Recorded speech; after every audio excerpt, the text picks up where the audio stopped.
तीन शब्द, ये तीन शब्द आपकी जिंदगी बदलने का ताकत रखते हैं। देखिए, उन्होंने भगवान को प्राप्त करने के मार्ग में रास्ते में ये तीन शब्द बताए, पर ये तीन शब्द आप किसी भी क्षेत्र में इसका पालन करें तो आप सफल हो। तो चाहे यहां पर कोई काम कर रहा है, कोई पढ़ाई कर रहा है, कोई किसी कला में काम कर रहा है, या अपने रिश्तों में, हर जगह, तो ये तीन शब्द आपकी जिंदगी में सफलता लेकर आते हैं। कौन से शब्द है? पहला है श्रवण। श्रवण मतलब सुनना। तो अब मैं दोनों तरफ की बात बताती हूँ। पहला, आप मान लीजिए भक्ति मार्ग है, तो आप कथा सुनते हैं कि आपको पहले कथा सुननी पड़ेगी, भगवान के बारे में जानना पड़ेगा, तभी आप आगे कुछ समझ सकते हैं। लेकिन पहला काम क्या है? सुनना। यही दूसरे क्षेत्र में भी कि आपको लोगों को सुनना पड़ेगा। हमारे अंदर सुनने की क्षमता इतनी कम हो गई है कि मुझे ऐसा लगता है आजकल सिर्फ कथा या भजन ही बचे जो लोग सुनते हैं, बाकी तो सब बोलते ही बोलते हैं। खुद का ही बोलना खत्म नहीं होता लोगों को। और किसी को सुन भी रहे हैं तो इस उद्देश्य से नहीं कि उससे कुछ सीखे, जवाब क्या दे। तो जब तक सामने वाला बात कर रहा है, व्यक्ति अंदर ये सोच रहा है मैं क्या जवाब दूं, इसका मैं क्या बोल सकता हूं। अरे वो जो बोल रहा है उसको तो ग्रहण कर लो थोड़ा, पर सुनना खत्म हो चुका है। लेकिन सबसे पहला कदम ये है कि आपको लोगों को सुनना पड़ेगा, हर किसी से कुछ सीखना पड़ेगा। हर व्यक्ति कुछ ना कुछ सिखाता है। जैसा मैंने कहा, बुरे से बुरा व्यक्ति भी आपको एक ना एक अच्छी बात सिखाएगा। इसीलिए मैं हमेशा कहती हूँ, कई बार लोग कहते हैं कि जरूरी थोड़ी आप सबको सुनेंगे। सबको सुनो, ज्ञानी को भी सुनो, मूर्ख को भी सुनो। आपको लग रहा होगा मूर्ख को क्यों सुने, कि ज्ञानी को भी सुनो, मूर्ख को भी सुनो, क्योंकि ज्ञानी को सुनने से यह पता चलेगा कि क्या करना चाहिए, और मूर्ख को सुनने से यह पता चलेगा कि क्या नहीं करना चाहिए। ये सच्चाई है। वरना मूर्खों को नहीं सुनोगे, पता चला कल ही मूर्खों वाली हरकत खुद ही कर रहे हो आप। लेकिन अगर किसी को सुन लोगे तो आपको पता तो चल जाएगा कि भाई ये बात गलत होती है, ये बात लोगों की नजर में क्या है। लेकिन सुनेंगे ही नहीं, खुद की करते रहेंगे तो आपको पता ही नहीं चलेगा। रिसर्च क्या होती है? कि पता करना कि क्या चल रहा है। आज हम कहीं भी जब कोई आध्यात्मिक सत्र करने जाते हैं या प्रेरक सत्र, जो मोटिवेशनल सेशन कहते हैं, तो हम हमेशा ये कहते हैं कि आप बताइए आपको क्या दिक्कत है।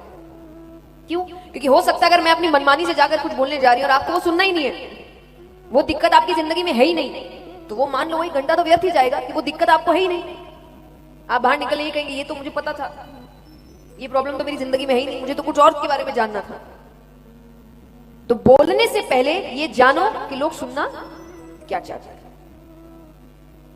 तो इसको ही रिसर्च कहते हैं कि आप रिसर्च करो कि चल क्या रहा है दुनिया में। लेकिन वो कब होगा? जब आप सुनेंगे, जब आप ज्ञान ग्रहण करेंगे। तो सबसे पहला कदम क्या है? जोर से कहिए, श्रवण।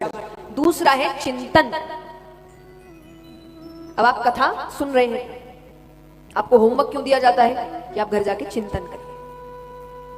सिर्फ सुनने से नहीं होगा कि आप यहां बैठे हैं, कथा सुने, खड़े हुए, कपड़े झाड़े, चले गए, भूल गए। तो एक कथा 10 बार सुन लो, कोई बदलाव नहीं आने वाला, क्योंकि चिंतन कर ही नहीं रहे। और देखिए, ये बात तो दोनों क्षेत्रों में आती है कि चिंतन का अर्थ है कि किसी भी बात पर आंख बंद करके भरोसा मत करिए। खुद का चिंतन खुद करिए। जरूरी नहीं कि मैं कथा के माध्यम से भी आपको जो कई बातें, ज्ञान की बातें बता रही हूं, आपके जीवन पर लागू हो सकता है नहीं हो, क्योंकि आपका जीवन अलग है, मेरा जीवन अलग है। मैं अपने अनुभव से आपको चीजें समझा रही हूं, और जो चीज मेरे जीवन में लागू होती जरूरी नहीं आपके भी लागू होगी। तो वो बदलाव कैसे करें? चिंतन करके, कि आप शांति से बैठे कि जो बात बताई गई उसका सार क्या है, वो मेरे लागू होता है कि नहीं, मेरे होता है तो कैसे होता है, मुझे क्या करना पड़ेगा। और एक बात हमेशा याद रखिए, सनातन धर्म आपको कभी भी ये नहीं सिखाता कि आंख पर पट्टी बांधकर किसी बात पर भरोसा करो। आपका कोई शास्त्र आपको ये नहीं सिखाता। आपके हर शास्त्र प्रश्नों से शुरू हो रहे हैं। क्यों शुरू हो रहे हैं? कि व्यक्ति को जिज्ञासा रखनी चाहिए, प्रश्न करने चाहिए। तो सनातन धर्म आपको प्रश्न करना सिखाता है। यहां पर कितने हैं जिन्होंने गीता जी पढ़ी है? हाथ उठाना।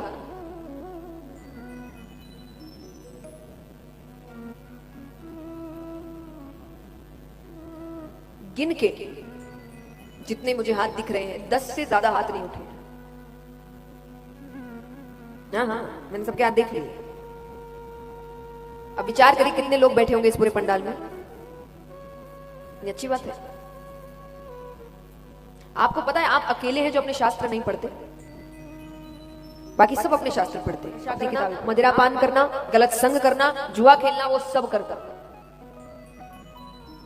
अब यहाँ पर कुछ समय बाद पिता वैराग्य ले लेते हैं, गोकर्ण जी गुरुकुल चले जाते हैं। अब वो अपनी माता के साथ अकेला है। अब एक दिन वो नशा करता था, नशा समय पर ना मिले तो व्यक्ति बेचैन हो जाता है, तो उसको पैसे की जरूरत है। वो अपनी माँ के पास आता है कि मुझे पैसे चाहिए। उनके पास नहीं थे पैसे, उन्होंने कहा नहीं है। अब उसको इतनी बेचैनी हुई, उसको इतना क्रोध आया, तो उस क्रोध में आकर उसने अपनी माता को ही मार दिया। पूरा अकेला, पूरी आजादी। जो गलत संगत थी उसकी, उनको अपने घर लेकर आ जाता है। उनके कहने पर राजा के खजाने में चोरी करी। बुरी संगत, याद रखिए, कभी भी आपके साथ ईमानदार नहीं हो सकती। तो उनको लगा कि एक ना एक दिन तो पकड़े जाएंगे। तो एक रात्रि उसको बहुत मदिरापान कराया गया, इतना कि वो खुद कुछ करने की हालत में ना रहे। अब उसको मारने की कोशिश कर रहे हैं, बड़ी कोशिशें की, पर इतने पाप किए हैं, इतनी आसानी से तो मृत्यु आने से रही। अंत में गरम गरम दहकते हुए कोयले होते हैं ना, वो उसके मुख में डाल दिया। बहुत दर्दनाक मृत्यु आई। उसके बाद भी मुक्ति नहीं मिली, उसे प्रेत योनि प्राप्त हुई। गोकर्ण जी आते हैं, जो पता चलता है श्राद्ध इत्यादि कराकर। अब वो रात को सोने ही जा रहे हैं कि किसी के रोने की आवाज आती है। उन्होंने आवाज लगाई, कौन है? उसने कहा मैं तुम्हारा भाई धुंधकारी, मेरी मुक्ति के लिए कुछ करो। अरे मैंने तो श्राद्ध करा दिया था। अब वो कहे, गया श्राद्ध शते नापि मुक्तिर में न भविष्यति। एक बार क्या 100 बार भी मेरा श्राद्ध करा दोगे तो मुझे मुक्ति, मैंने इतने पाप किए, तुम कुछ करो मेरे लिए। उन्होंने कहा कल सुबह आना। वो सूर्योदय से पहले उठ जाया करते थे। तो सूर्य नारायण भगवान आते हैं, वो उनसे पूछते हैं। उन्होंने कहा आप श्रीमद् भागवत कथा सप्ताह पारायण करें, बताइए। वो उनसे कहते थे तुम तुम्हारे मित्र रिश्तेदारों को बताओ। ऐसे करके कथा का प्रचार होता था। यानी हर व्यक्ति जहां भी वो रह रहा है, वहां पूरे गांव या शहर में वो कथा का प्रचार खुद करता था, जा जाकर। तो कई लोग कथा सुनने आए। अब कथा आरंभ होती है। 7 दिन की कथा है। प्रेत है, प्रेत तो कहीं ठहर नहीं सकता, तो 7 गांठों वाला बांस मंगाया गया, उनमें बांध के उनको रखा गया। पहले दिन की कथा होती है, पहली गांठ फट जाती है। 7 दिन में 7 गांठें फटती है और उसमें से एक दिव्य पुरुष निकलते हैं। उनको लेने भगवान का विमान आता है, सिर्फ 7 दिन में। अब वो ले जाने लगे तो गोकर्ण जी कहते रुको। गोकर्ण जी का एक कथा तो सबने सुनी है, विमान सिर्फ इसके लिए क्यों? जैसे मान लीजिए कि यहां कितने हैं जिन्होंने ये पक्का किया है कि वो 7 दिन की कथा सुनेंगे? हाथ उठाना। तो मान लीजिए आपने 7 दिन की कथा सुनी और 7वें दिन भगवान आए और यहां में से सिर्फ किसी एक को दर्शन देके चले जाए, सिर्फ एक को, आपको कैसा लगेगा? बुरा लगेगा कि समय तो हमने भी दिया, कथा तो हमने भी सुनी, दर्शन हमें क्यों नहीं? तो वहां भी उन सबको यही लग रहा है कि इसका इतना कल्याण क्यों, कथा तो हमने भी सुनी है। तब उनके पार्षदों ने बहुत सुंदर बात